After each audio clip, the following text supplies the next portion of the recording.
ప్రస్తుతం 2 తెలుగు రాష్ట్రాల్లో పవన్ కళ్యాణ్ గారు నటించిన 'ఓజీ ఫీవర్' ఎక్కువగా కనిపిస్తుంది. గ్యాంగ్స్టర్ డ్రామాగా వస్తున్న ఈ చిత్రాన్ని సుజిత్ గారు డైరెక్షన్ చేశారు. ఈ మూవీ సెప్టెంబర్ 25న థియేటర్లో రిలీజ్ కాబోతుంది పాన్ ఇండియా లెవెల్లో. అయితే ఈ మూవీలో నటించిన నటీనటులు ఎంత రెమ్యునరేషన్ తీసుకున్నారో ఈ మూవీకి ఇప్పుడు చూద్దాం రండి.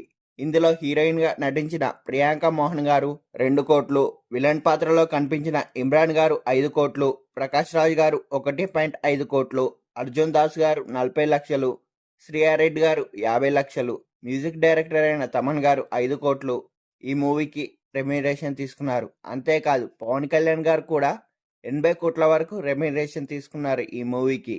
ఇంకా ఈ మూవీలో నటించిన నటీనటులు మరియు టెక్నీషియన్స్ కూడా భారీగానే రెమ్యునరేషన్ తీసుకున్నట్టు సమాచారం. మొత్తం మీద చూసుకుంటే ఈ మూవీకి 250 కోట్ల వరకు బడ్జెట్ అయిందట. అయితే ప్రస్తుతం అడ్వాన్స్ బుకింగ్ రూపంలోనే 50 కోట్ల రూపాయల వరకు ఓజీ సినిమా గ్రాస్ కలెక్షన్ చేసినట్లు సమాచారం.